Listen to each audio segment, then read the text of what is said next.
जागरण exclusive दास्तान खौफ की, डर के साए में घर। रागिनी और अमित ने अभी 2 दिन पहले ही अपने नए घर में शिफ्ट किया था। दोनों ने मिलजुल कर घर पसंद किया। कुछ जमा पूंजी थी और बाकी अमित ने लोन ले लिया। रात का वक्त था। अमित आने ही वाला था कि एकाएक रागिनी को ख्याल आया कि घर में कुछ जरूरी राशन नहीं है। उसने घड़ी की तरफ देखा। रात के 9 बज रहे थे। सोचा अब और देर की तो हो सकता है दुकानें बंद हो जाएं। रागिनी को इस कॉलोनी की गली नुक्कड़ों का ज्यादा कुछ पता नहीं था। उसने अपने 8 साल के बेटे अनमोल से कहा, बेटा कहीं जाना नहीं, बस मैं अभी आती हूं। रागिनी घर के बाहर निकली। कुछ दूर चली और एक अंधेरे सुनसान से तिराहे पर नीम के पेड़ के नीचे बने एक चबूतरे पर बैठे एक बुजुर्ग से कहा, दादाजी, ओ दादाजी। पहली बार में रागिनी की बात को जैसे उस बुजुर्ग ने अनसुना कर दिया हो। रागिनी ने फिर कहा, दादाजी सुनो। अब की बार उस बुजुर्ग ने जेब से बीड़ी निकाली, माचिस से सुलगाई और बोला, कहो बेटी। रागिनी बोली, जी मैं पूछ ही रही थी कि यहां कोई किराने की दुकान है क्या आसपास? बुजुर्ग बोला, हां, सीधे जाकर बाएं हाथ में गली के छोर पर। लगता है इस कॉलोनी में अभी नहीं आई हो। रागिनी बोली, हां, जो वो सामने वाला आखिरी घर है ना, वही हमने लिया है। बुजुर्ग ने घर की तरफ घूर के देखा। आपका बहुत बहुत धन्यवाद। इतना बोलकर रागिनी आगे बढ़ गई। रागिनी किराने की दुकान पर पहुंची, कुछ जरूरी सामान लिया और वापस उसी रास्ते से घर की ओर चलने लगी। जब तिराहे पर पहुंची तो देखती है कि वहां ना तो वह बुजुर्ग था और ना ही कोई चबूतरा। एक पल के लिए जैसे डर के मारे रागिनी के शरीर में बिजली दौड़ गई हो। माथे पर पसीना छलकने लगा। रागिनी ने कदम तेजी से घर की ओर बढ़ा दिए। डोरबेल दबाई। 1 बार, 2 बार, 3 बार। अंदर से अनमोल की कोई आवाज नहीं आई। फिर आवाज लगाई, अनमोल, बेटा अनमोल। अनमोल अंदर से जोर से चिल्लाया, आ रहा हूं मम्मी। दरवाजा खुला। रागिनी बोली, अनमोल तू ठीक तो है ना? हां मम्मी, मुझे क्या हुआ है? तो फिर इतनी देर से डोरबेल बजा रही हूं, सुनाई नहीं देता? वो क्या है ना मम्मी, टीवी का वॉल्यूम ज्यादा था इसलिए। रागिनी ने डर के मारे सारे खिड़की दरवाजे बंद कर लिए और किचन में जाकर काम करने लगी। लेकिन बार बार उसकी आंखों के सामने वही बुजुर्ग और चबूतरा घूम रहा था। थोड़ी देर बाद डोरबेल बजी। रागिनी ने अंदर से पूछा, कौन? मैं हूं, अमित। रागिनी ने दरवाजा खोला। अमित ने कहा, ऐसे क्या पूछ रही थी कि कौन? मेरे अलावा और कौन हो सकता है? नहीं अमित, वो क्या है ना, अभी मैं कुछ सामान लेने बाहर गई थी तो सामान तो ले आई ना। अब जाओ जल्दी से चाय बनाओ, मैं काफी थक गया हूं। लेकिन अमित सुनो तो सही। अमित बोला, पहले चाय लाओ, फिर सब सुनूंगा। रागिनी बेमन से चाय बनाने चली गई। दोनों ने साथ में चाय पी और फिर अमित बोला, हां अब बोलो रागिनी, क्या बोल रही थी? रागिनी ने कहा, अभी मैं सामान लेने के लिए निकली तो सामने तिराहे पर चबूतरे पर बैठे एक बुजुर्ग से दुकान का एड्रेस पूछा। उसने मेरे सामने बीड़ी भी सुलगाई। लेकिन लौट के आई तो क्या देखती हूं कि ना तो वहां कोई चबूतरा है, ना ही कोई बुजुर्ग। अमित जोर से हंसने लगा। माय डियर, कम से कम जोक तो ढंग का सुनाया करो। रागिनी बोली, तुम्हें यकीन नहीं हो रहा ना? आओ मैं तुम्हें तिराहे पर ले चलती हूं। अमित रागिनी के साथ उस तिराहे पर चला गया और बोला, देखो यहां ना पहले कोई चबूतरा था ना अब है, तुम्हें जरूर कोई वहम हुआ होगा। रागिनी बोली, लेकिन अमित। लेकिन वेकिन कुछ नहीं, चलो अब चलते हैं, साथ में डिनर करेंगे, कल मुझे ऑफिस जल्दी जाना है। डिनर करके अमित तो सो गया, लेकिन रागिनी को नींद नहीं आई। जनवरी की सर्द रात के कोई 3 बजे होंगे। चारों तरफ सुनसान, दूर तक बस अंधेरा ही अंधेरा। सिर्फ तिराहे पर एक छोटे से बल्ब की रोशनी थी।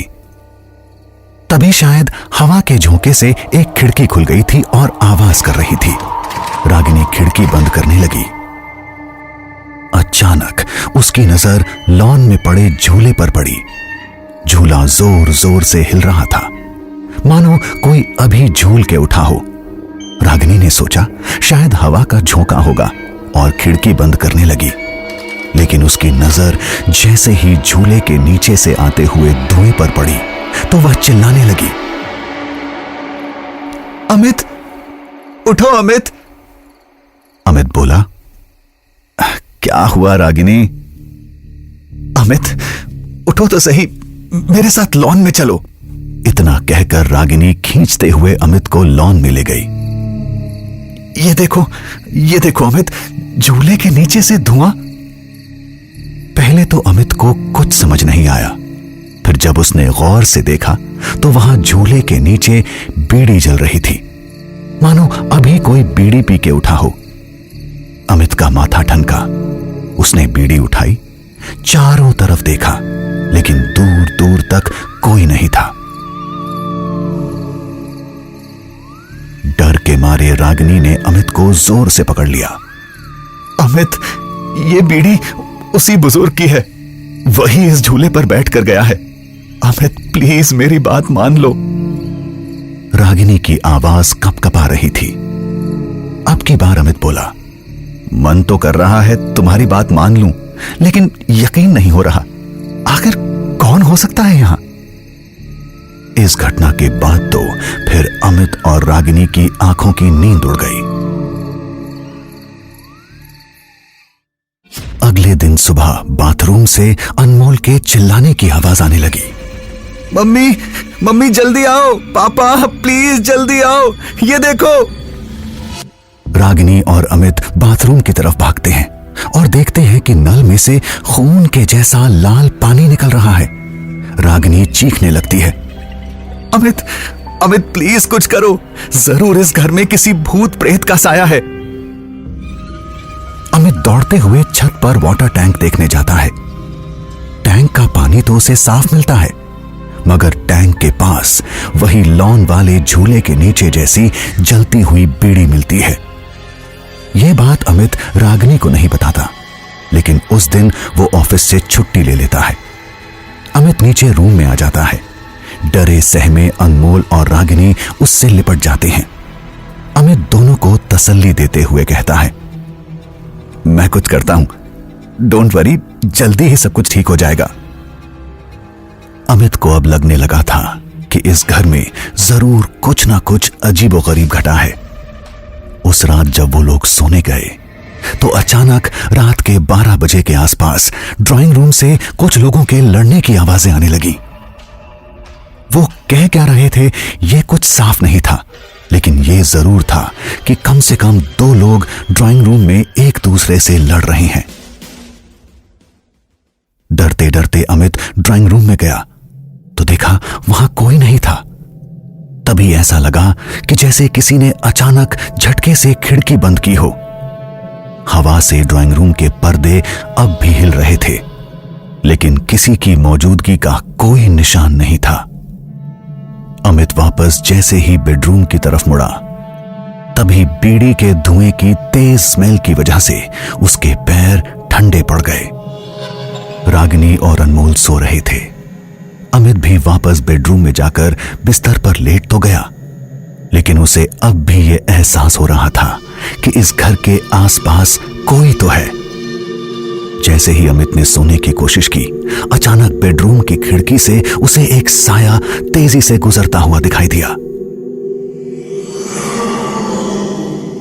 इस बार अमित की उठने की हिम्मत नहीं हुई, और वो चुपचाप उस रात के गुजरने का इंतजार करता रहा।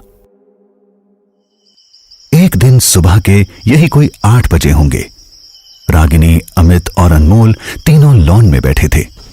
अचानक पड़ोस वाले घर के सामने एक ऑटो आके रुकता है और एक बुजुर्ग ऑटो से उतरकर बगल वाले घर की तरफ बढ़ता है। अमित का ध्यान अचानक उस बुजुर्ग की ओर जाता है। अमित ने हमेशा इस घर के दरवाजे पर ताला लगा देखा था, जैसे लंबे समय से शायद ये घर बंद हो। वह बुजुर्ग उस घर का ताला खोलने लगता है। अमित अपनी चाय अधूरी छोड़कर डरा सहमा उसके पास पहुंचता है। जी अंकल जी, गुड मॉर्निंग। मैं अमित, आपका नया पड़ोसी, बाजू वाला घर लिया है। बुजुर्ग अमित की तरफ बड़े ही अजरत से देखते हुए कपकपी आवाज में कहता है, बेटा चले जाओ, मारे जाओगे, यहां मत रहो। रागिनी और अनमोल भी अब तक अमित के पास आकर खड़े हो जाते हैं। लेकिन क्यों? बेटा, मैं सिर्फ साल में 1-2 बार अपने मकान की देखरेख के लिए आता हूं। पिछले 5 सालों से ये वाला मकान कोई खरीद नहीं रहा था। लेकिन ऐसा क्यों अंकल? लोग बताते हैं कि इस मकान पर कब्जा करने के लिए इसके मालिक रामपाल यादव का मर्डर उसके ही सगे भाई ने करके उसकी लाश इस घर के लॉन में झूले के नीचे दफना दी थी। तब से यहां अजीब अजीब घटनाएं होने लगी। कुछ लोग किराए से रहने भी आए, लेकिन जल्दी ही घर खाली करके चले गए। कहते हैं रामपाल की आत्मा को आज भी मुक्ति नहीं मिली है और वो अक्सर इस घर की पहरेदारी करता है। लेकिन अंकल, हमने तो अपने जीवन भर की पूंजी इस घर को खरीदने में लगा दी है। अब हम जाएं भी तो कहां जाएं? आप ही बताइए, क्या करें? एक तरीका है, शायद उससे कुछ बात बन जाए। तुम झूले के नीचे खुदाई करके रामपाल की आत्मा की शांति के लिए सारे कर्मकांड करवाओ। अमित बोला, लेकिन अंकल, यहां मैं किसी को नहीं जानता। अगर आप मदद करेंगे तो हम ये काम कर सकते हैं। बेटा, मैं एक तांत्रिक से बात करवाकर ये काम आज ही करवा देता हूं। तब तक तुम मजदूरों से खुदाई करवाओ। अमित मजदूर ले आया, झूले के नीचे खुदाई करवाई। कब्र में रामपाल की सिर्फ हड्डियां बची थीं। अंकल ने तांत्रिक से सारे कर्म कांड करवाए। तांत्रिक ने घर के चारों कोनों में कील ठोकी और रामपाल की अस्थियों को गंगा में विसर्जित कर दिया। वक्त बीतता गया, साल खत्म हो गया। आज भी अमित, रागिनी और अनमोल इसी घर में रहते हैं, लेकिन डर की यादों का साया शायद उनकी जिंदगी से, इस घर से हमेशा हमेशा के लिए जुड़ा रहेगा। डर के साए में घर, कहानी प्रकाश गुप्ता, नैरेटेड बाय आशीष भंडारी।